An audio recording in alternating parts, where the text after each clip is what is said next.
OG Diaz napansing mas galit pa si Senador Rodante Marcoleta sa ABS-CBN kaysa sa mga diskaya. Inakusahan ni OG Diaz si Senador Rodante Marcoleta na tila pinoprotektahan ang mag-asawang Curly at Sara Diskaya sa mga alegasyon ng katiwalian sa mga flood control projects.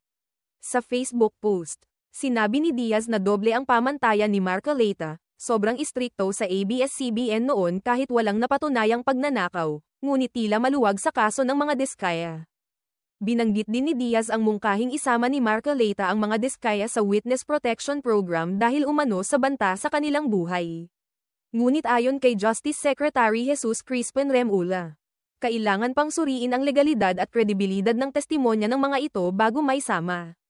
Kasabay nito, iniimbestigahan din ang mga opisyal ng pamahalaan, partikular sa DPWH, na sinasabing humihingi ng kickbacks para sa mga proyekto. Mariin namang itinanggi ng ilang opisyal, gaya ni Speaker Martin Romualdez, ang mga paratang at tinawag itong false at malicious. Samantala, maglulunsad ang Senado ng investigasyon sa mga flood control projects, kabilang ang umano'y ghost projects, substandard na istruktura, at pagwaldas ng pondo.